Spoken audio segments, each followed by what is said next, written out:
Hello everyone, आज के इस वीडियो में हम लोग 10वीं कक्षा के मैथमेटिक्स का मॉडल पेपर का सॉल्यूशन करने जा रहे हैं, जो कि आपके मैट्रिक के बोर्ड परीक्षा के लिए काफ़ी इंपॉर्टेंट है। यदि आप इस मैट्रिक का एग्जाम दे रहे हैं तो वीडियो को शुरू से लेकर अंत तक जरूर देखिएगा। साथ ही चैनल पे नए होंगे तो चैनल को सब्सक्राइब करके बेल आइकन को दबा दीजिए, ताकि ऐसे ही आने वाली हर इंपॉर्टेंट क्वेश्चन का वीडियो आप सभी को मिल सके। तो जैसा कि आप सभी मोबाइल स्क्रीन पे पहला सवाल क्वेश्चन नंबर 1 को देख पा रहे हैं। पहला सवाल क्या कहता है कि बिंदु -3, +5 किस चतुर्थांश में स्थित है। पहला ऑप्शन में दिया गया प्रथम, ऑप्शन बी में दिया गया द्वितीय, ऑप्शन सी में दिया गया तृतीय और ऑप्शन डी में दिया गया है चतुर्थ। तो जैसा कि आप सभी को मालूम होगा कि हमारा वीडियो सीरीज का पहला क्वेश्चन के जवाब आप सभी को वीडियो के नीचे जाकर कमेंट बॉक्स में इसका सही जवाब लिखना होता है। तो क्वेश्चन नंबर 1 का क्या सही जवाब होगा, आप जल्दी से वीडियो के नीचे चले जाइए और कमेंट बॉक्स में इसका आंसर लिख के चले आइए। उसके बाद में अगला सवाल क्वेश्चन 2 कहता है कि निम्नलिखित में से कौन सी परिमेय संख्या है। आप सभी को मालूम होगा कि वैसी संख्या जिसे हम p/q के रूप में लिख सकते हैं और q का मान 0 के मान के बराबर नहीं हो, तो ऐसे तमाम संख्याओं को हम लोग अपरिमेय संख्या कहते हैं।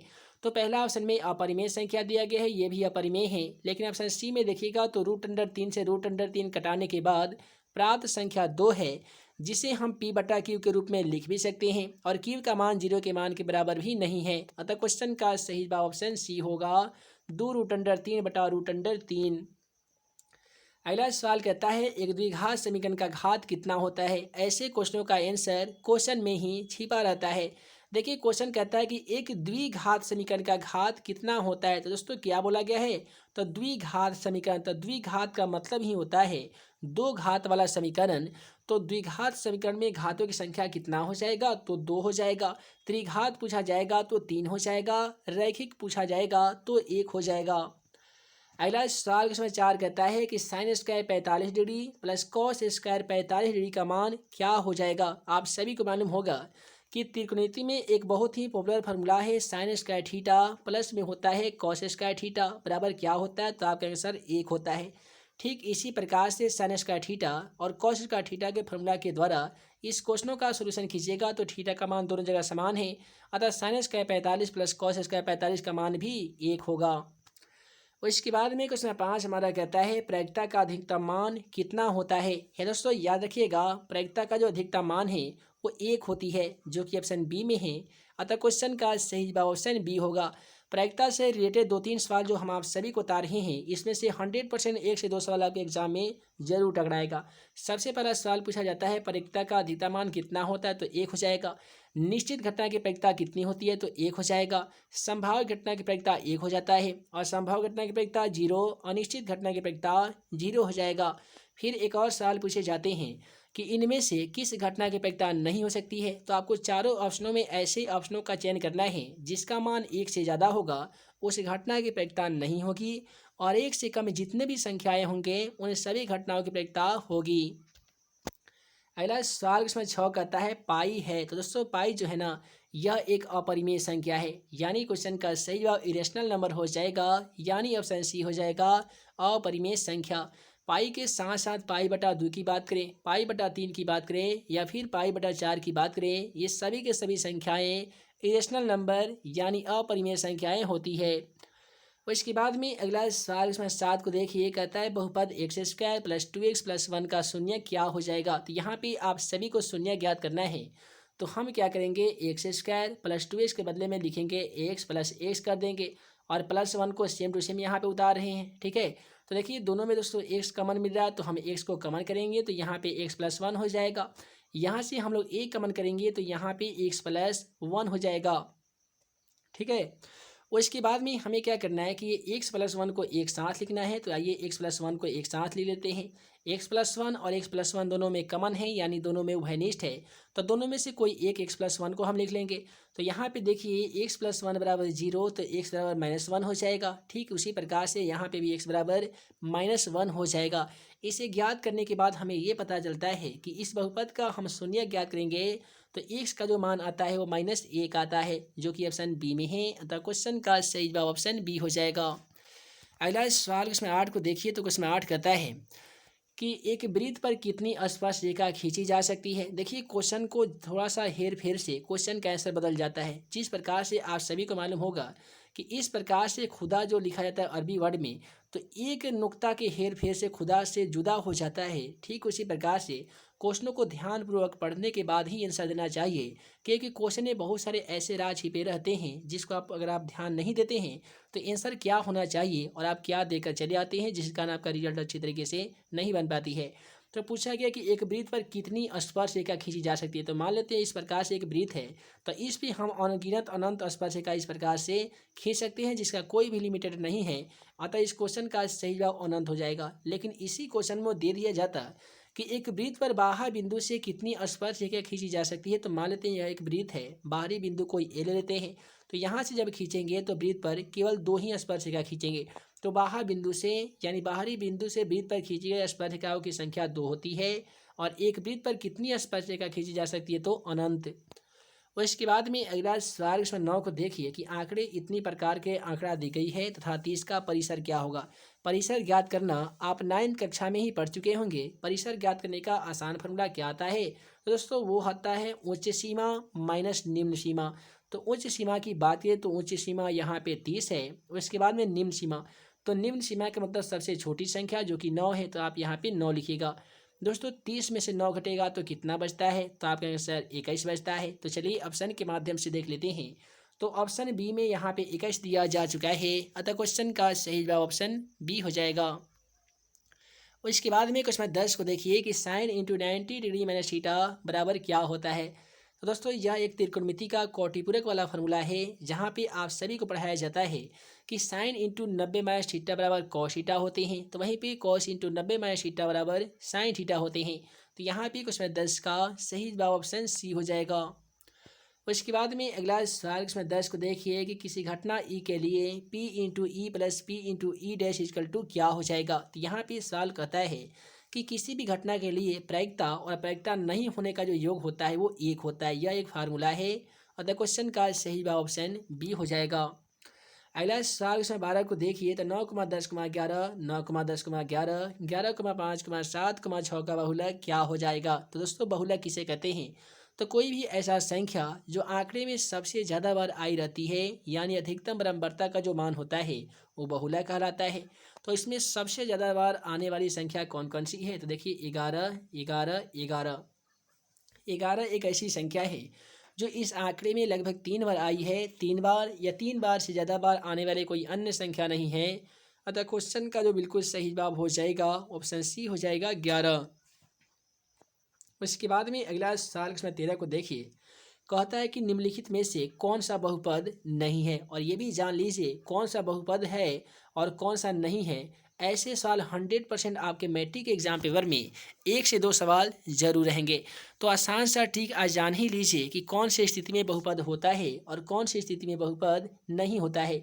तो द्विघात बहुपद का जो व्यापक रूप होता है वो A X square plus B X plus C बराबर 0 होता है। तो यहाँ पे द्विघात तो नहीं पूछा गया है, हमसे केवल पूछा गया कि कौन सा बहुपद नहीं है। तो देखिए कोई भी ऐसा चर हो जिसके पावर में कोई भी स्क्वायर दिया गया हो या नहीं दिया गया हो तो ये आपका बहुपद होता है। बी में दिया गया है, देखिए यहाँ पे एक्स पावर 2 होने का ये द्विघात बहुपद है। कोई भी ऐसा चर हो जिसके साथ में कोई अचर वाला पद मिला हो, उस पर कोई भी पावर या रूट नहीं हो, तो वो भी द्विघात बहुपद होता है। तो यहाँ पे कौन सा ये बहुपद है, तो ये आपका रैखिक है। सी में देखिएगा तो देखिए 3 पे पावर यहाँ तक ठीक आया है, लेकिन एक्स पर पावर 1/2 दिया गया है। और इतना जान लीजिए कोई भी ऐसा चर है जो रूट के अंदर जिस प्रकार से रूट अंडर एक्स हो या बाटा में हो 1/x, या कोई भी चर के ऊपर पावर में 1/2 3/2 इस प्रकार से दी गई, ये तमाम के तमाम संख्याएं बहुपद नहीं होती है। ऑप्शन सी को देख लीजिए तो यहाँ पे चर में बाटा देने के कारण यह आपका बहुपद नहीं होगा, पोलिनोमियल नहीं होगा। अगला सवाल इसमें 14 क्या कहता है कि साइन 35 डिग्री बटा कॉस 55 डिग्री का मान क्या होगा। तो साइन 35 डिग्री को तोड़ दीजिए, यानी साइन इंटू 90 में से 35 घटाइएगा तो 55 डिग्री हो जाएगा।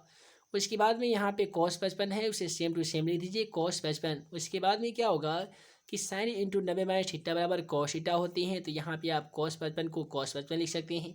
नीचे भी दिया गया है कॉस 55, उसे भी आप कॉस 55 ही लिख दीजिएगा। अब cos 55 से cos 55 को कटा दीजिएगा तो एक मरतबे कट जाएगा। अतः क्वेश्चन का सही जवाब ऑप्शन बी हो जाएगा 1। उसके बाद में अगला सवाल क्वेश्चन 15 को देखिए कि AP-3 -1/2 डॉट डॉट का 11वां पद क्या होगा। यहाँ पे 11वां पद आप सभी को बताना होगा। तो देखिए 11वां पद ज्ञात करने का आसान फॉर्मूला क्या हो जाएगा, तो a प्लस 11 में से 1 कम कीजिए 10 हो जाएगा, इसके साथ d लगा दीजिए। इस प्रकार से आप 11वां पद को ज्ञात कर सकते हैं। तो आपका जो a का मान आएगा वो पहला वाला मान होता है जो कि -3 दिया गया है, जो कि a का मान है। उसके बाद में d का मान, तो दोस्तों d बराबर फॉर्मूला a2 - a1 होता है। तो a2 की मान की बात करें तो -1/2 है, तो आप -1/2 लिखिएगा। -a1 का मान, तो दोस्तों a1 का मान -3 है, तो माइनस और माइनस मिलकर ये +3 हो जाएगा। 2 और 1 कैल्शियम 2 हो जाएगा, क्रॉस मल्टीप्लिकेशन कर दीजिए। -1 में 1 से गुणा कीजिएगा तो -1 हो जाएगा। 3 में 2 से गुणा कीजिएगा तो 6 हो जाएगा। तो दोस्तों -1 और +6 मिलकर क्या हो जाएगा, तो 5/2 होगा, जो कि डी का मान हो जाएगा।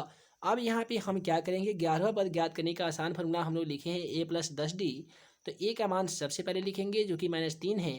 उसके बाद में 10 गुने डी का मान, तो डी का मान हमने ज्ञात किया है 5/2, तो 5/2 लिखेंगे। इससे क्या होगा कि 2 जाके 10 को काटेगा 5 मरतबे, तो यहाँ पे -3 का -3 हो जाएगा, प्लस का प्लस, और 5 में से यदि 5 गुना करेंगे तो ये 25 हो जाएगा। तो दोस्तों -3 + 25 मिलकर कितना होता है, तो आप कहेंगे सर 21 होता है। तो आइए इसी प्रकार से 21 और 3 कितना होता है, तो 24 ना होता है, 22 होना चाहिए। तो 22 3 25 होता है, तो यहाँ पे 22 आंसर होना चाहिए। चलिए ऑप्शन के माध्यम से देख लेते हैं। तो ऑप्शन ए में 22 दिया जा चुका है, अतः क्वेश्चन का सही जवाब ऑप्शन ए होगा। अगला सवाल क्वेश्चन 16 को देखिए, बहुपद 4x² - 4x + 1 के मूलों का गुणनफल क्या होगा। ये दोस्तों यहाँ पे आप सभी से मूलों का गुणनफल यानी अल्फा इंटू बीटा का मान पूछा गया है, जिसका फॉर्मूला c/a होता है। तो देखिए c का मान देख लीजिए, तो c का मान दोस्तों 1 है, तो आप यहाँ पे 1 लिखिएगा। उसके बाद में a का मान 4 है, तो यहाँ पे 4 लिखिएगा। तो इस प्रकार से क्वेश्चन का सही जवाब 1/4 होगा, जो कि ऑप्शन बी में है, अतः क्वेश्चन का सही जवाब ऑप्शन बी रंगिएगा। अगला सवाल इसमें 17 को देखिए कि एपी का पहला पद ए और सारवंतर डी है, तो इनवां पदों का योग क्या होगा। इनवां पदों का योग की बात करें तो ये आपको एसएन का फॉर्मूला पूछ लिया गया है, जिसका formula n/2 into 2a + n-1 गुने डी होता है। और इस प्रकार से ऑप्शन डी में दिया गया है n/2 इंटू 2a + n-1 गुने डी, अतः क्वेश्चन का सही जवाब ऑप्शन डी होगा। और इसके बाद में अगला सवाल क्वेश्चन 18 को देखिए कि 1/√3 बराबर क्या होता है। पहला ऑप्शन में दिया गया sin 30 डिग्री, और sin 30 डिग्री का मान 1/2 होता है, जो 1/√3 के बराबर नहीं हो सकता है। ऑप्शन बी में देखिएगा तो tan 30 दिया गया है, और tan 30 का मान 1/√3 होता है, अतः क्वेश्चन का सही जवाब ऑप्शन बी हो जाएगा tan 30 डिग्री। उसके बाद में क्वेश्चन 19 को देखिए कि अर्धगोले का संपूर्ण पृष्ठ का क्षेत्रफल क्या होता है। तो दोस्तों गोला का जो संपूर्ण पृष्ठ का क्षेत्रफल होता है ना, वो 4πr² होता है, ठीक है। लेकिन अर्धगोला का संपूर्ण पृष्ठ का क्षेत्रफल यदि पूछ दिया जाएगा तो ये 3πr² हो जाएगा, जो कि ऑप्शन बी में है, अतः क्वेश्चन का सही जवाब ऑप्शन बी हो जाएगा। और इसके बाद में क्वेश्चन 20 को देखिए कि यदि √2 cos थीटा बराबर 1 हो तो थीटा का मान क्या हो जाएगा। आप इसे ऐसे बना सकते हैं, cos थीटा बराबर 1 √2 गुना में है तो ये भाग में आ जाएगा। अब आप ही बताइए cos में कितने डिग्री का मान 1/√2 के बराबर होते हैं। तो दोस्तों cos में 45 डिग्री का मान 1/√2 होता है, अतः क्वेश्चन का सही जवाब ऑप्शन बी होगा। और इसके बाद में अगला सवाल क्वेश्चन 21 को देखिए, कहता है कि यदि अल्फा तथा बीटा द्विघात बहुपद f(x) में दिया गया है x² - 3x + 5 के मूल हो, तो 1/α + 1/बीटा का मान क्या हो जाएगा। तो यहाँ पे आप 1/α प्लस कर दीजिए 1/बीटा, ठीक है। इसे आप सॉल्यूशन खींचेगा तो अल्फा बीटा का एलसीएम अल्फा इंटू बीटा हो जाएगा। ऊपर हो जाएगा हमारा अल्फा प्लस हो जाएगा बीटा। तो दोस्तों अल्फा प्लस बीटा का फॉर्मूला -b/a होता है। अल्फा इंटू बीटा का फॉर्मूला c/a होता है। ए से ए जब कटा दीजिएगा ना तो आपको प्राप्त होगा -b/c। अब आइए b का मान देख लेते हैं, तो b का मान ऑलरेडी -3 है, तो माइनस माइनस मिलकर ये +3 हो जाएगा। उसके बाद में हमें चाहिए a का मान, तो यदि आप f(x) में देखेंगे तो x² का गुणांक यहाँ पे कुछ भी ना होने के कारण a का जो मान है वो 1 मानेंगे। 3 में यदि आप 1 से ना कर भी दीजिएगा तो भी क्वेश्चन का सही जवाब 3 होगा। आइए ऑप्शन के माध्यम से देख लेते हैं। तो 3 और यहाँ पे तो सॉरी -b/c यहाँ पे था, देखिए थोड़ा सा हम लोग मिस्टेक कर दिए हैं, फार्मूला में जो था ना -b/c था, तो यहाँ पे -b/c लिखना होगा। तो माइनस बी और माइनस मिलकर ये +3 हो जाता। c का मान यहाँ पे 5 है तो 5 लिखना होता है। तो क्वेश्चन का सही जवाब 3/5 होगा। आइए ऑप्शन के माध्यम से देख लेते हैं। ऑप्शन सी में 3/5 दिया गया है, अतः क्वेश्चन का सही जवाब ऑप्शन सी होगा। अगला सवाल क्वेश्चन 22 करता है कि यदि द्विघात समीकरण ax² + bx + c = 0 के दोनों मूल बराबर हो तो द्विघात समीकरण का वियुत्तर d बराबर होगा। तो दोस्तों एक बात जान लीजिए, किसी भी द्विघात समीकरण का दोनों मूल बराबर होने के लिए d का जो मान है ना, ये 0 के मान के बराबर होना चाहिए, अतः क्वेश्चन का सही जवाब ऑप्शन ए हो जाएगा, d बराबर 0। अगला सवाल क्वेश्चन 23 क्या कहता है, कार्तीय तल में स्थित किसी बिंदु 3, -4 में कोटि का मान क्या होगा। एक चीज़ और जान लीजिए, 100% एक्यूरेट है कि आपका एग्जाम पेपर में ऐसा 100% सवाल पूछा जाएगा कि दी गए बिंदु में कोटि का मान क्या होगा, या दूसरी भाषा में कहे तो भुज का मान क्या होगा। तो यदि आपसे क्वेश्चन में भुज का मान पूछा जाएगा तो पहला वाला आंसर हो जाएगा, कोटि का मान पूछा जाएगा तो दूसरा वाला आंसर हो जाएगा। तो यहाँ पे देखेंगे कि उसमें 23 में तो कोटि का मान पूछा गया है जो कि -4 है, अतः क्वेश्चन का सही जवाब ऑप्शन ए होगा -4। उसके बाद में अगला सवाल क्वेश्चन 24 को देखिए। क्वेश्चन 24 क्या कहता है कि यदि किसी घनाभ की लंबाई l, चौड़ाई b तथा ऊंचाई h है तो घनाभ का आयतन क्या होता है। आप सभी को मालूम होगा कि घनाभ का जो आयतन है वो लंबाई गुने चौड़ाई गुने ऊंचाई होते हैं, और इस प्रकार से LBH का जो ऑप्शन है ऑप्शन ए में देखने को मिल रहा है, अतः क्वेश्चन का सही जवाब ऑप्शन ए होगा। अगला सवाल कहता है त्रिभुज ABC एक समकोण त्रिभुज है जिसमें b बराबर 90 डिग्री है, कोण A बराबर 40 डिग्री है, तो कोण C का मान क्या हो जाएगा। जब भी दो कोणों का मान दिया गया हो, तीसरा कोण आप सभी से अगर पूछा जाए तो आसान तरीका कीजिए कि दोनों कोणों को जोड़ दीजिए और 180 में से माइनस कर दीजिए, आपका क्वेश्चन का आंसर चला आएगा। देखिए 90 और 40 दिया गया है तो 90 और 40 130 होता है। अब आप ही बताइए कि 130 में कितना जोड़िएगा कि प्राप्त संख्या 180 हो जाएगा। तो आप कहेंगे सर 50 जोड़ेंगे तभी ना ये होगा, 5 3 8 यानी 180। तो इस प्रकार से क्वेश्चन का सही जवाब 50 डिग्री होगा जो कि ऑप्शन डी में है, अतः क्वेश्चन का सही जवाब ऑप्शन डी होगा। उसके बाद में इस प्रकार से जितने भी सवाल आपके मैट्रिक के एग्जाम पेपर में पूछे जाएंगे जहाँ पे 10 का एक ही समूह का अंक दिया गया हो, तो ऐसी स्थिति में क्वेश्चनों का सही जवाब ऑप्शन बी होता है, यानी एक आता है। कैसे आता है, तो एक फार्मूला तो आप सभी पढ़े ही होंगे कि tan थीटा गुने cot थीटा का मान 1 होता है। इसी फार्मूला को देखते हुए ऐसे सवालात का क्वेश्चन का सही जवाब 1 आता है। अगला सवाल कहता है त्रिभुज ABC तथा त्रिभुज PQR में दिया गया है AB/PQ BC/RP। तो यहाँ पे हम क्या करेंगे, सबसे पहले त्रिभुज ABC की रचना करेंगे। देखिए यहाँ पे A B और C। उसके बाद में एक और त्रिभुज है जिसका नाम क्वेश्चन के अकॉर्डिंग P है, Q है और उसके बाद में R है। कहता है AB/PQ। देखिए यहाँ पे ये AB हो गया, ये हमारा PQ हो गया है। फिर से कहता है BC/RP, यहाँ पे कहता है BC तो यहाँ पे हम लोग BC देखेंगे। उसके बाद में RP यानी ये RP। तो कौन से कोण की बात की जा रही है, तो यहाँ पे ध्यान से देखिएगा तो यहाँ पे कोण B हो रहा है, यहाँ पे हो रहा है कोण P। इससे हमें ये पता चल रहा है कि दोनों त्रिभुज आपस में समरूप कब होगा, जब कोण B कोण P के बराबर होगा। ऑप्शन से देखते हैं कोण B कोण P के बराबर ऑप्शन डी में दिया गया है, अतः क्वेश्चन का सही जवाब ऑप्शन डी हो जाएगा। अगला सवाल इसमें 18 को देखिए कि निम्नलिखित में कौन सी अभाज्य संख्या है।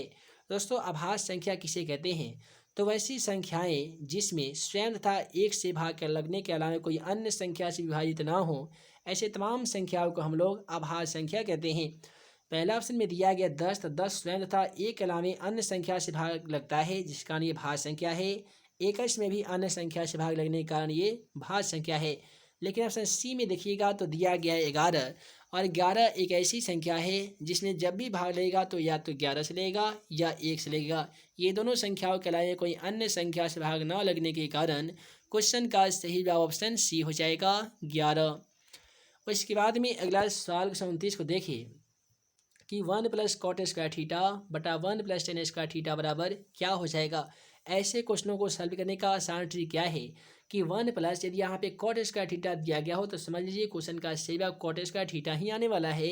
यदि cot के बदले में tan² थीटा दे दिया जाए तो समझ लीजिए क्वेश्चन का सही जवाब tan² थीटा ही आने वाला है। यदि आप इस क्वेश्चनों का सोल्यूशन पाना चाहते हैं तो क्या कीजिए, 1 + cot² थीटा बराबर क्या होते हैं, तो ये होते हैं दोस्तों cosec² थीटा। तो यहाँ पे हम लिखेंगे, देखिए ये सेक स्क्वायर थीटा यहाँ पे लिख लेंगे, सेक स्क्वायर थीटा और नीचे 1 + tan स्क्वायर थीटा बराबर क्या होते हैं, तो ये आपका देखिए हम यहाँ पे थोड़ा मिस्टेक कर दिए हैं। 1 + cot स्क्वायर थीटा बराबर क्या होते हैं दोस्तों, तो कोसेक स्क्वायर थीटा होते हैं। 1 + tan स्क्वायर थीटा बराबर क्या होते हैं, तो सेक स्क्वायर थीटा होते हैं। अब कोसेक का फॉर्मूला 1/sin होता है, तो यहाँ पे साइन स्क्वायर थीटा लिखेंगे। सेक का फॉर्मूला 1/cos होता है। इसी यदि आप मल्टीप्लिकेशन को भाग को यदि गुना में चेंज कीजिएगा तो 1/cos 1/sin को सेम टू सेम रहेगा। गुना कीजिएगा तो नीचे वाला cos ऊपर चला जाएगा, ऊपर वाला एक नीचे आ जाएगा। एक से एक कटने के बाद cos थीटा बटा sin थीटा बटेगा। और आप सभी को मालूम होगा कि cos स्क्वायर थीटा बटा sin स्क्वायर थीटा किसका मान होता है, तो cot स्क्वायर थीटा का होता है ना जी। तो क्वेश्चन का सही जवाब ऑप्शन डी होगा। अगला सवाल इसमें 30 को देखिए कि यदि एक वृत्त का परिमाप और क्षेत्रफल संख्यात्मक रूप से बराबर हो तो उस वृत्त की त्रिज्या क्या हो जाएगी। तो यहाँ पे वृत्त का परिमाप को हम लोग वृत्त का परिधि भी कहते हैं, जिसका फॉर्मूला 2πr होता है।